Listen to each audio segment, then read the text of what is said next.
Friends, അസ്സലാമു അലൈക്കും. എല്ലാവർക്കും ഐഷ സ്ട്രീം വേൾഡിൻ്റെ പുതിയൊരു വീഡിയോയിലേക്ക് സ്വാഗതം.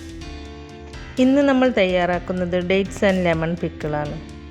അച്ചാറുകളിൽ വെച്ച് വളരെ വ്യത്യസ്തമായിട്ടുള്ള ഒരു അച്ചാറാണ് ഈന്തപ്പഴം നാരങ്ങ അച്ചാർ.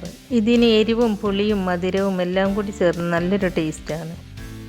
അച്ചാർ ഉണ്ടാക്കുന്നതിനായി ഞാനിവിടെ 3/4 കിലോ ചെറുനാരങ്ങയാണ് എടുത്തിട്ടുള്ളത്. നല്ല മഞ്ഞ കളറിലുള്ള നാരങ്ങയാണ് അച്ചാറിടാൻ എപ്പോഴും നല്ലത്. ഈ നാരങ്ങ നന്നായിട്ട് കഴുകിയതിന് ശേഷം ഒരു ടിഷ്യൂ പേപ്പറോ അല്ലെങ്കിൽ ഒരു കോട്ടൺ തുണിയോ ഉപയോഗിച്ച് ഇതിലെ വെള്ളത്തിൻ്റെ അംശം ഒട്ടും ഇല്ലാത്ത രീതിയിൽ നന്നായിട്ട് തന്നെ ഒന്ന് തുടച്ചെടുക്കുക. അപ്പോൾ ഞാൻ ഈ നാരങ്ങയെല്ലാം ഒരു ടിഷ്യൂ പേപ്പർ വെച്ചിട്ട് തുടച്ചെടുത്തിട്ടുണ്ട്.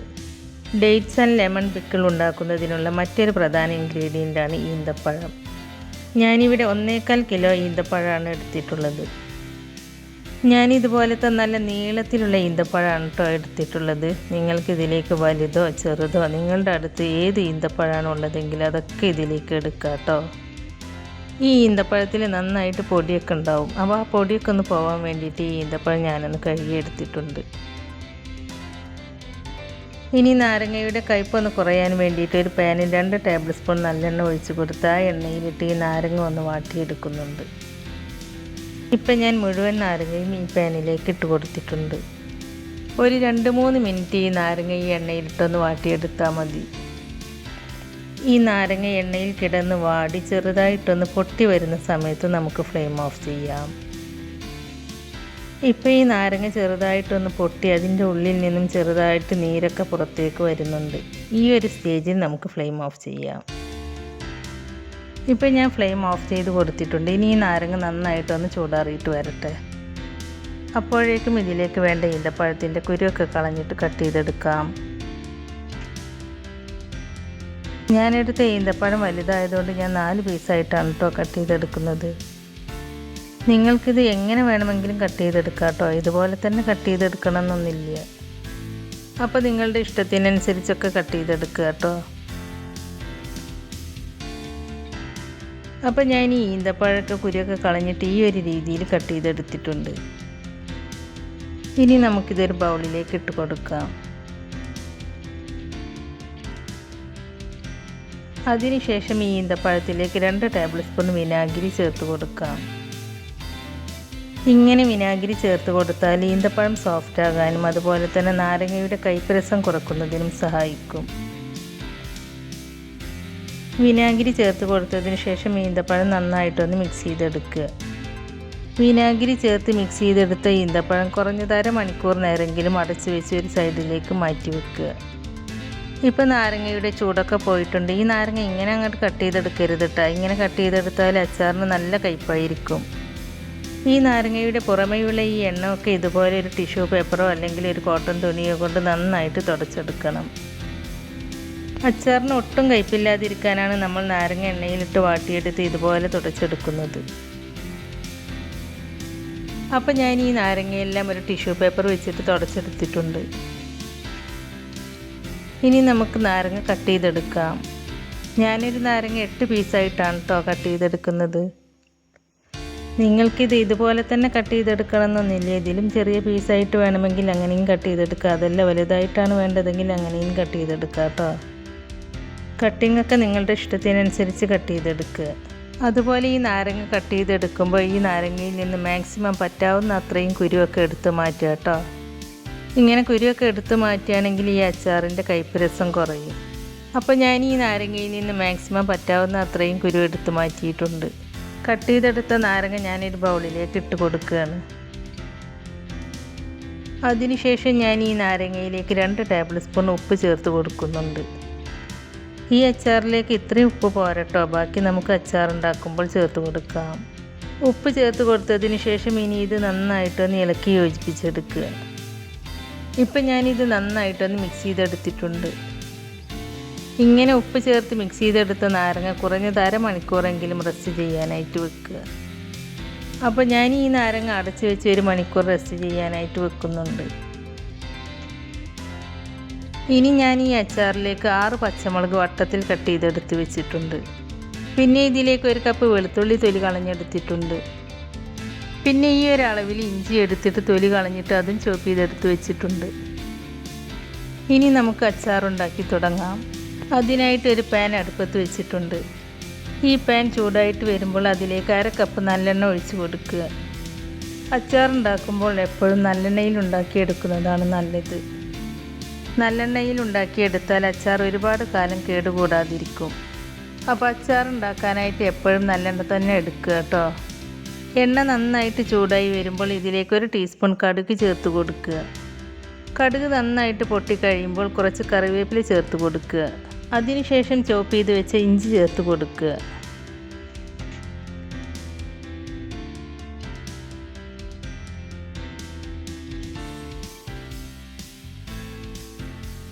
ഇഞ്ചി ചെറുതായിട്ടൊന്ന് മൂത്ത് വന്നാൽ തൊലി കളഞ്ഞ് വെച്ച വെളുത്തുള്ളി ചേർത്ത് കൊടുക്കാം.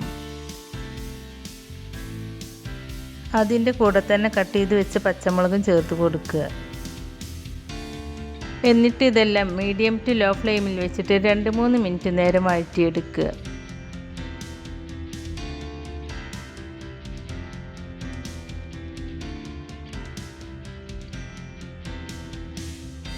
ഇപ്പോൾ ഇതെല്ലാം ഒന്ന് വഴന്നു വന്നിട്ടുണ്ട്. ഇനി നമുക്കിതിലേക്ക് വേണ്ട പൊടികൾ ചേർത്ത് കൊടുക്കാം. പൊടികൾ ചേർത്ത് കൊടുക്കുമ്പോൾ പൊടികൾ കരിഞ്ഞു പോകാതിരിക്കാൻ വേണ്ടിയിട്ട് ഞാൻ ഫ്ലെയിം ഓഫ് ചെയ്ത് വെച്ചിട്ടുണ്ട്. അതിനുശേഷം 1/2 ടീസ്പൂൺ മഞ്ഞൾപ്പൊടി, 3 ടേബിൾ സ്പൂൺ കശ്മീരി മുളക് പൊടി, 2.5 ടേബിൾ സ്പൂൺ നോർമൽ മുളക് പൊടി, 1/4 ടീസ്പൂൺ ഉലുവ വറുത്ത് പൊടിച്ചത്, 1 ടീസ്പൂൺ കായപ്പൊടിയും ചേർത്ത് കൊടുക്കുന്നുണ്ട്. ഇനി നിങ്ങളുടെ അടുത്ത് മുഴുവനായിട്ടുള്ള കായാണുള്ളതെങ്കിൽ അത് വറുത്ത് പൊടിച്ചിട്ട് 1/2 ടീസ്പൂൺ ചേർത്ത് കൊടുത്താൽ മതി.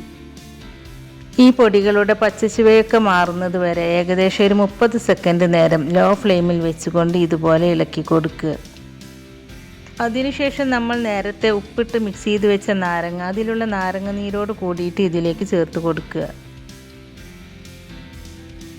അതിനുശേഷം തീ മീഡിയം ടു ലോ ഫ്ലെയിമിൽ വെച്ചുകൊണ്ട് ഈ നാരങ്ങ നന്നായിട്ടൊന്ന് ഇളക്കി യോജിപ്പിച്ചെടുക്കുക. അതിനുശേഷം 1/4 കപ്പ് വിനാഗിരി ചേർത്ത് കൊടുക്കുക. വിനാഗിരി ചേർത്ത് കൊടുത്തതിന് ശേഷവും നന്നായിട്ടൊന്ന് ഇളക്കി യോജിപ്പിച്ചെടുക്കുക. അതിനുശേഷം മുകൾ ഭാഗം തവി കൊണ്ട് ഇതുപോലെ ലെവലാക്കി വെക്കുക. എന്നിട്ട് നമ്മൾ വിനാഗിരി ഒഴിച്ച് മിക്സ് ചെയ്ത് വെച്ച ഈന്തപ്പഴം ഈ നാരങ്ങയുടെ മുകളിലേക്ക് ചേർത്ത് കൊടുക്കുക. അതിനുശേഷം ഈന്തപ്പഴം ഇതുപോലെ നാരങ്ങക്ക് മുകളിൽ നിരത്തി വെച്ച് കൊടുക്കുക. എല്ലാം കൂടി മിക്സ് ചെയ്തെടുക്കരുത് കേട്ടോ, ഇതുപോലെ നിരത്തി വെച്ച് കൊടുത്താൽ മതി.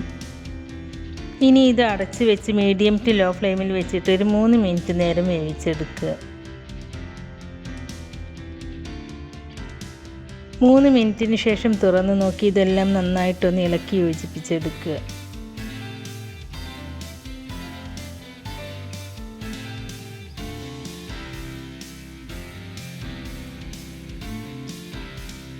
അതിനുശേഷം 2 ടേബിൾ സ്പൂൺ ഉപ്പ് ചേർത്ത് കൊടുക്കുന്നുണ്ട്. കൂടെ തന്നെ 2 ടേബിൾ സ്പൂൺ പഞ്ചസാരയും ചേർത്ത് കൊടുത്ത് നന്നായിട്ടൊന്ന് ഇളക്കി യോജിപ്പിച്ചെടുക്കുക. നിങ്ങളുടെ അടുത്ത് പഞ്ചസാരക്ക് പകരം ശർക്കര ഉണ്ടെങ്കിൽ അത് ചേർത്ത് കൊടുത്താലും മതി. മധുരമൊക്കെ നിങ്ങളെടുക്കുന്ന ഈന്തപ്പഴത്തിൻ്റെ മധുരത്തിനനുസരിച്ച് ചേർത്ത് കൊടുക്കുക കേട്ടോ.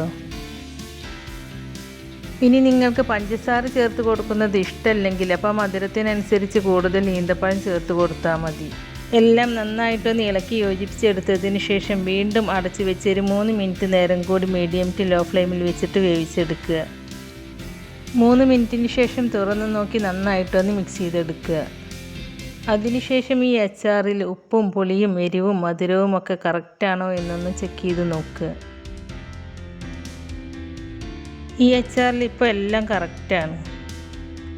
ഈ അച്ചാറിന് ഈ സമയത്ത് ചെറിയൊരു കയ്പ്പൊക്കെ ഉണ്ടാവും കേട്ടോ, അതത്ര കാര്യമാക്കണ്ട. ഒരു 5-6 ദിവസം കഴിയുമ്പോൾ ഇതിൽ ഉപ്പും മധുരവും പുളിയും എരിവൊക്കെ ഈ നാരങ്ങയിൽ പിടിച്ചിട്ട് കയ്പ്പൊക്കെ അങ്ങോട്ട് മാറിക്കിട്ടും. ഇപ്പം നമ്മുടെ ഈന്തപ്പഴം നാരങ്ങച്ചാർ ഇവിടെ റെഡി ആയിട്ടുണ്ട്. ഇനി ഞാൻ ഫ്ലെയിം ഓഫ് ചെയ്ത് കൊടുക്കുകയാണ്. ഇനി അച്ചാർ നന്നായിട്ട് ചൂടാറിയതിന് ശേഷം മാത്രം ഒരു ഗ്ലാസിൻ്റെ ജാറിലോ ഭരണിയിലോ സൂക്ഷിച്ച് വെക്കുക.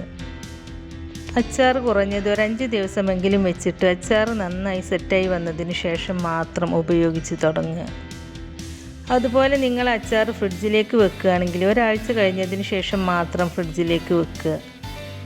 ഫ്രിഡ്ജിലേക്ക് വെക്കുകയാണെങ്കിൽ മാസങ്ങളോളം ഈ അച്ചാർ കേടുകൂടാതിരിക്കും.